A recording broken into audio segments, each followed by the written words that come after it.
আচ্ছা মিদ্দারা বলো সাই মূলা খাইলে কি হয়? সিলেকাদি মূলা খাইলে কি হয় আপনি একটু দেখাই দেন তো।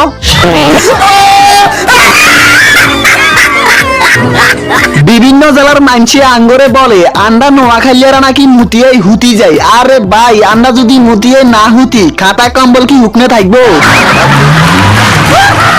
মিদ্দা হদি আপনি কইতেন হারবেন নি আজ যাই মূলা লই চলিয়েছি কেন? কারণ শীত চলি আইছে মূলের উপকারিতা মানছিরে না কইলে কেউ মূলও কিনতো না কম্বলও গরম করতো না। আঙ্গ নোয়াখালীর হাতিয়ার এক বিজ্ঞানী বলেছেন সাহস মনে মূলা খাইস অসৎ ব্যক্তির সামনে বোম ফুটাইস। শীতকালে কিছু কিছু মাইয়া গেলে গোসল করবার ডরে কি বলে?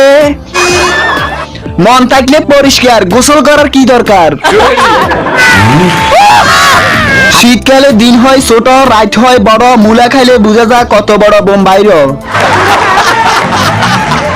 একদিন ক্লাসে ছাত্র তার শিক্ষক থেকে পড়া নেওয়ার সময় তখন ছাত্র বলল আচ্ছা শিক্ষক বলো চাই শীতকাল কাকে বলে? শিক্ষক বলল স্যার যেই কালে বিড়ি না খাইলেও গাল দিয়ে ধুমা বারো সেই কালকে শীতকাল বলে।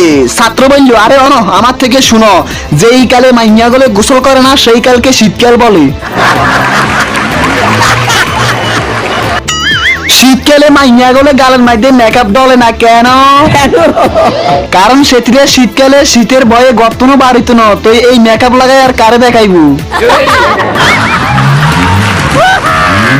বাংলাদেশের কিছু কিছু মানুষ আঙ্গ নোয়াখাইলে করে দেখলে কি বলে? তারা বলে আজ আমরা গরিব বলে বাংলাদেশ থাকি আর বড়লোক হইলে তো নোয়াখালীতে থাকতাম। Good news good news good news আগামীকাল ৭১ টিভির বয়কট করা চ্যানেলে দেখানো হয়েছে যারা গরমকালে বেশি বেশি হানি সাইডেছে অথবা গোসল করছে তারা শীতকালে গোসল না করলেও সমস্যা নাই। ফেসবুকে কিছু বলে এই মেসেজটা 10 জনকে ফরওয়ার্ড করলে 2 দিনের মধ্যে মহানে খুশির খবর আসবো আর যদি না ফরওয়ার্ড করেন তাহলে 10 বছরও কোনো খুশির খবর আসবে না। তাদের বলতেছি আরে ভাই আপনাকে খাই দাই কোনো কাম নাই আর এই মেসেজ ফরওয়ার্ডের কথা না বলি এমন কোনো মেসেজ আসেনি যেটা 1000 মানুষের ফরওয়ার্ড করলে গায়ে আর শীত লাগবে না।